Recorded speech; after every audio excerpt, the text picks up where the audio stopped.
In Taipei, Taiwan, we'll see how a community came together to help clean up after a fire struck a family's home. Also in Taiwan, we'll meet a man who has overcome cancer 3 times and who is using his experience to help encourage others. Welcome to DaAi Headlines. I'm Duncan DeAeth. Thank you for joining us.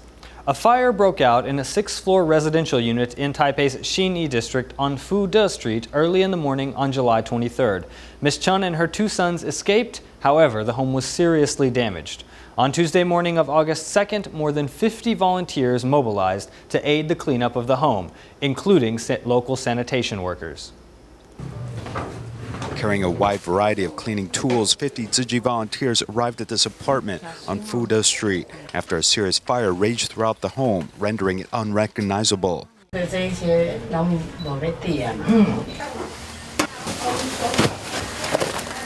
Faced with this disaster cleanup work, the owner of the apartment, Mrs. Chen, is nearly powerless as local volunteers were mobilized along with the local sanitation crew.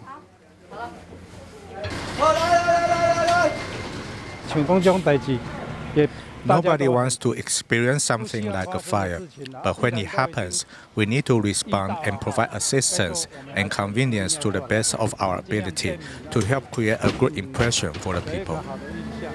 Providing this great help to us in the beginning has been a great assistance. Otherwise, we would have to rely on ourselves, and I'm afraid that there would be no way to clean this up.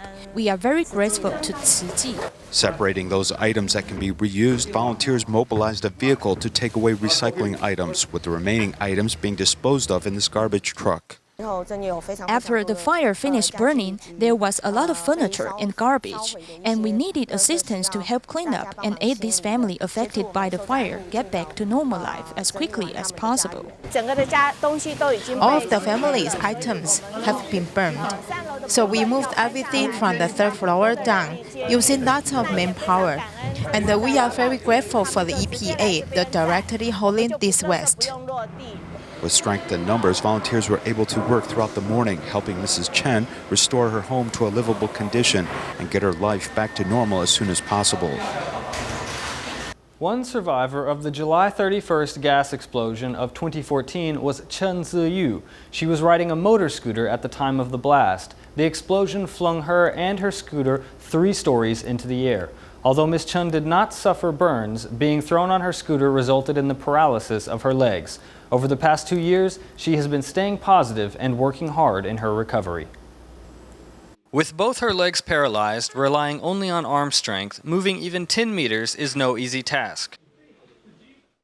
Even standing up is difficult, going outside even more so, which is why Ziyu has spent so much time practicing exactly that.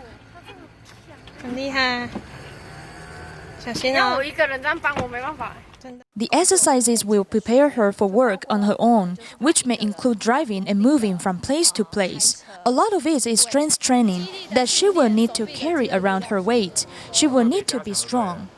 Because of the injuries suffered in the accident, now all of Ziyu's physical mobility depends on her upper body. Her recent travels were very different from the experiences she was used to. Even with the injuries, I still want to go out. If I were to stay inside all the time because of them, I don't think that would be setting a good example for my nephew. Ms. Chen especially wants to be a positive role model for her nephew, and this desire will surely keep her active and outgoing.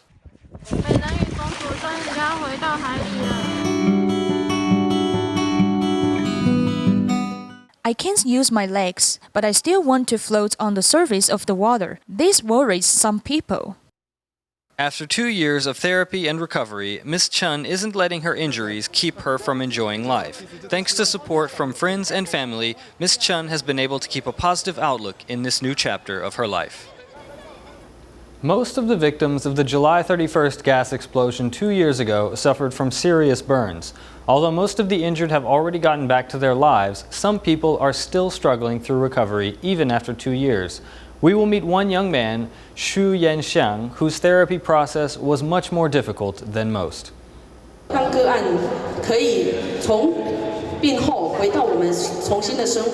It's been 2 years since the Kaohsiung gas explosion, but some survivors are still recovering.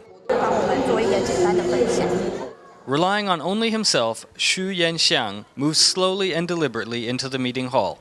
Originally, Mr. Xu was right-handed, but now it is easier for him to write with his left hand, and it has taken lots of practice to reach this point.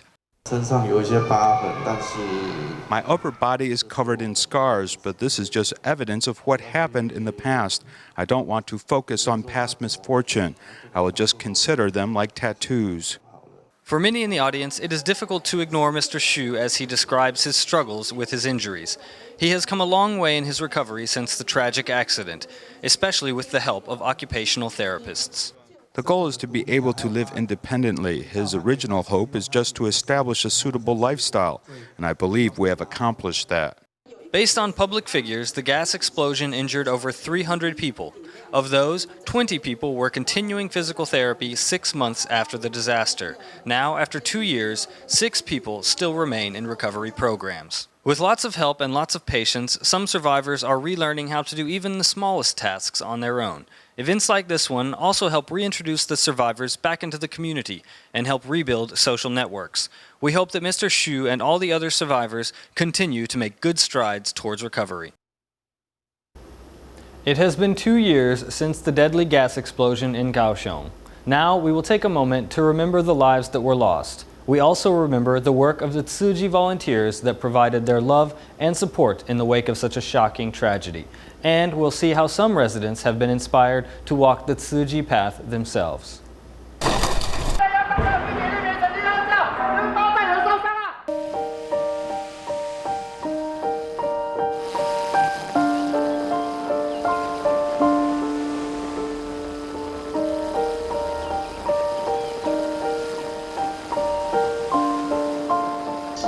Hello, Master. I'm Zhang Qie.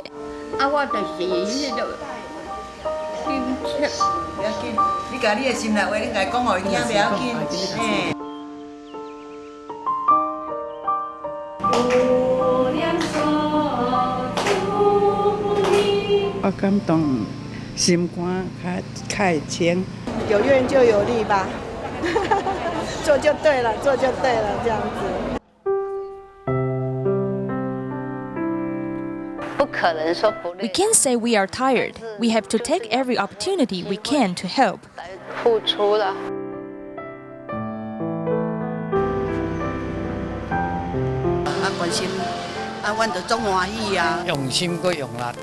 We cherish the care from Tzu Chi and our relationship with them. That's why we came today, to express our gratitude to the brothers and sisters of Tzu Chi and the love they have shown us in this difficult time. We've received so much care and help from Tzu Chi after the gas explosion.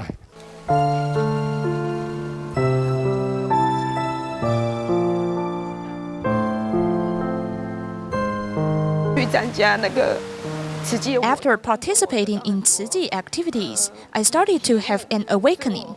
I realized that through trial and adversity, I had come out with real blessings. I went to the end of the year blessing ceremony, and this year I started as a trainee, and I signed up as a medical volunteer. Wherever there is suffering, Tzu Chi will be there with love. Marking the beginning of the 7th lunar month, Tzu Chi volunteers are promoting the campaign Vegetarianism Means No Killing. They hope more people will become vegetarians to not only become healthier, but also help reduce carbon emissions to save the earth.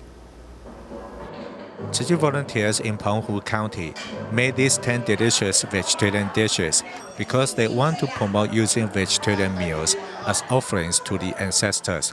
They also invite the elderly to dine them at Xinren Borough Community Center.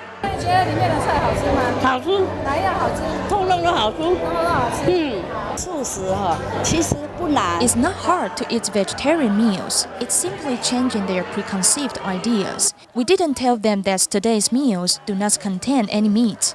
They might not know if today's meals are vegetarian or not.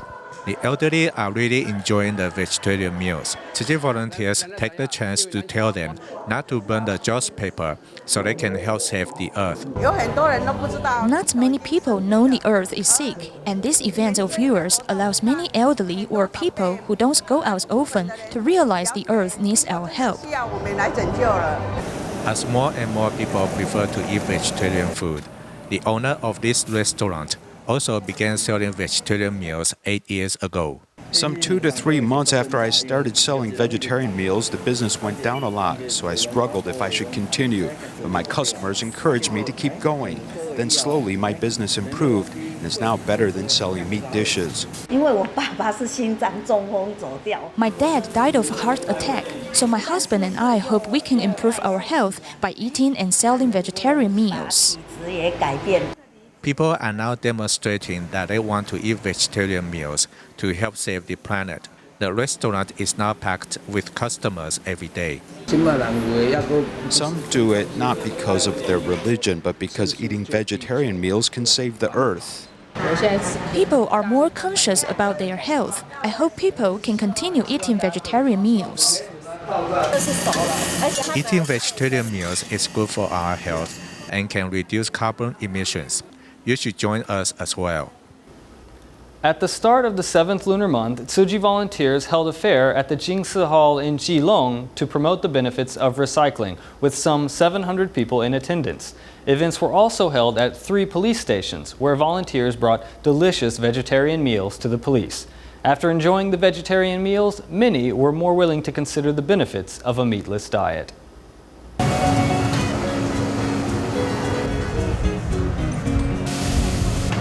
Despite the heat, Tzuji volunteers are busy preparing vegetarian meals for the police.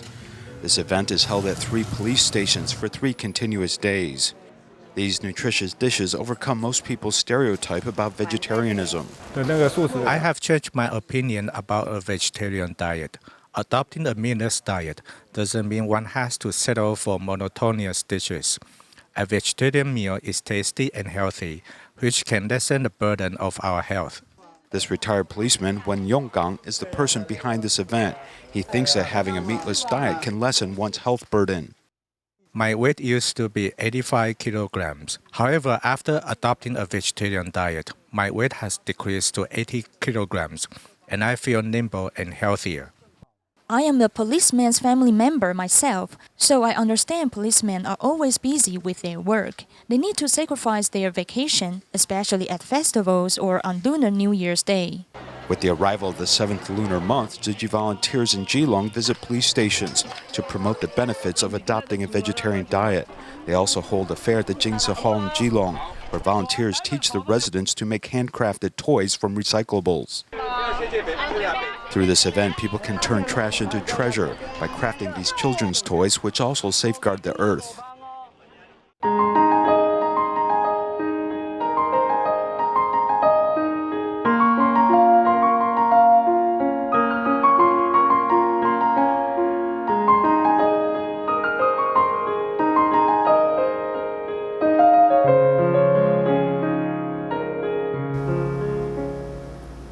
Hard work doesn't always guarantee success, but a lack of hard work certainly guarantees failure. Zhang Tingwei from DaAi Taiwan was diagnosed with a mental disability as a child, which made learning difficult. However, recently Tingwei scored well on the National College Entrance Examination, proving that we can all accomplish what we set out to do as long as we don't give up. Do you know how large is Argentina? Okay. Zhang Tingwei is never shy when it comes to speaking up in class. Having attained good grades throughout senior high, one never would have guessed that he was actually diagnosed with a mental disability as a child. My mother had a difficult delivery, which caused the brain damage. As a baby, Tingwei was unable to grasp objects with his hands, nor could he stand or sit up straight. The road to rehabilitation was not an easy one, and Tingwei found himself having to put in twice as much effort compared to others when it came to his studies. He is not the naturally smart type, so he has to work hard. But I've noticed that he picks up on the small things in class, and when you ask the class about it the next day, he will still remember what was said. Even with a mindset of unstoppable determination, Tingwei doesn't always succeed. Nevertheless, he views each failure as a learning experience. Although I fail most of my tests, I've managed to pass a test once or twice. Just thinking how I've passed before motivates me to work harder and harder at my studies. With hard work and determination, Tingwei began to show steady progress. However, when it came to his relationship with peers, a lot more needed to be done. In the beginning, he was rather quiet and kept to himself, but during class, he'd answer all these questions, which made him look like a show-off. However, if you were to ask for his help with schoolwork, he'd explain this to you patiently, unlike some smart people who tend to get annoyed easily. I struggled a lot with learning in the beginning, so I know how it feels. If others are unfamiliar with a certain subject, I try to be patient and guide them through it.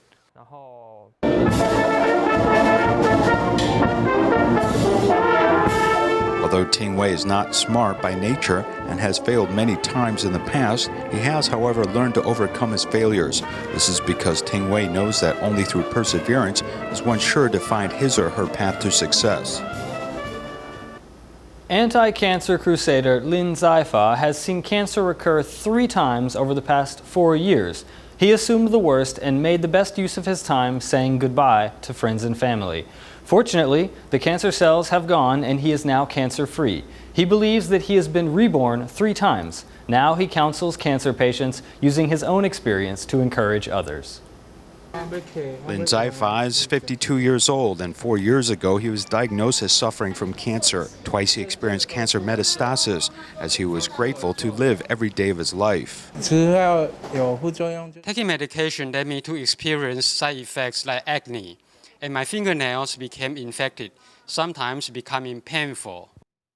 Simply happy to be alive, Lin was able to overcome all the side effects of chemotherapy. Lin said he used pain to crease these seed necklaces, with each one carrying his love and hope. I forgot all about the other things and simply paid attention to these seeds. I felt the full effects of its healing power, and when a seed falls to the ground, it will grow again, which is a symbol of the enduring human spirit. Lin says he's already held his funeral, and when he didn't care about passing, the cancer cells left him. He was expecting to be transferred to a hospice, but then he had radiation therapy, which was effective, and the tumor became smaller. He was in a wheelchair, but then he was able to walk, and now he's able to drive over here. Lin is hoping to use his own experience to encourage other cancer patients, as he now even takes his own child to do volunteer work. When my father was sick, many people came to help us and encourage us. Now that my father's condition has improved, it's our turn to help others. Lin is now optimistic that he can overcome this, as he hopes to be an example to everyone that they can triumph over cancer. In Malacca, Malaysia, 76-year-old Yong Kong Moy has devoted herself to Tzu Chi for 14 years. Unfortunately, she was diagnosed with breast cancer in 2014. Since then, her son has encouraged her to participate in Tzu Chi's activities. She has been fighting cancer with a positive attitude and listening to Master Zheng Yan's morning sermon each day. Here's more. I have to bath the wound once a day. 76-year-old Yong Kong Moy was diagnosed with breast cancer in 2014. Despite her weak health, she continues to devote herself to Tzu Chi. If it is hot, I will feel itchy, just like when an ant bites our skin. I'm worried about her illness. I always think about which doctor to go to and how to treat with her illness. Worrying about his mother being unable to cope with the pain, Li Yiming keeps looking for appropriate doctors and prescriptions for her. However, Yong Kong Moy is still facing her future optimistically. We don't need to complain about its occurrence in our body. Instead, we should accept it. Also, we don't have to worry about the pain if it doesn't hurt or cause other illnesses. This way, we can continue to be volunteers and do whatever we'd like to do. If her health is not a problem for her, then it's much better for her to get out and do the things she likes, rather than simply staying at home for the entire day. Yong Kong Moy participates in almost every activity held by Tzu Chi. She even listens to Master Zheng Yan's morning sermon each day, which she thinks is the best medicine for her. I feel much better after listening to Master Zheng Yan's teachings. If we get annoyed, we should change our attitudes. Master Zheng Yan has told me not to worry too much. No one can tell that she suffers from an illness because she looks very optimistic and brave. She comes out to do recycling just as usual, unless she feels very tired. Rather than being overwhelmed by the illness, Yong Kong Moy faces her life with a positive attitude, which has made her more open-minded. Gu Xunwei and Yang Junjie, two students of Wufeng University Department of Hospitality Management, attended the 2016 Asian Master Chefs competition in Korea and won gold medals. When young, neither liked to study. However, through hard work, they finally discovered their passion. Let's see how they did it. Gu Shunwei handles every ingredient carefully and cooks them one by one. But when he was younger, he always brought headache to his teachers. I was a wayward youth for a while, and I liked to fool around with other people. Then at high school, I met teacher Du, who inspired me to pursue cooking. The other student, Yang Junjie, was once like him. He didn't like studying either, but he liked to follow his mother and eat delicious food. After he went to college, he wants to cook homemade food and share it with everyone. My family is very busy, so we hardly have any meals together. So I want to cook to make my family know I care about them. It also makes me happy. After finding their future goals, Gu Shunwei and Yang Junjie started learning how to cook. This year, they even represented their school at the 2016 Asian Master Chefs competition in Korea and won gold medals. They have changed from wayward students to gold medal chefs. Unwanted glass bottles can become useful products. The EPA estimates that people in Taiwan use 520 million glass bottles a year, and their recycling rate is close to 90%. To increase recycling, the EPA is working with local businesses and artists to find new uses for recycled glass. These dazzling glasswares are eye-openers. These products are all made from discarded glass bottles, including the glass sand in this flower pot. We create different products, meaning we can recycle these waste products once again. This means we won't damage the environment by exploiting it for raw materials. This method allows discarded glass bottles to become valuable treasures. After these glass bottles are recycled, they can be made into glass sand for gardening, bricks or building materials, or asphalt for paving roads too. Furthermore, the artists can turn them into cultural products or paintings. 227,000 tons of glass bottles are recycled every year, so they must be used in the wise way. Using the principle of green recycling economy, we will enhance their value by reusing them. After they are manufactured once again, these unwanted glass bottles have taken on new value once again in the green recycling economy. In Kepong, Malaysia, a group of 4-year-old students and their teacher made a trip to a farm to teach the children about animals and farming. Letting the children get up close with the animals will inspire compassion at a young age. We'll leave you with these images. Thank you for joining us. Goodbye.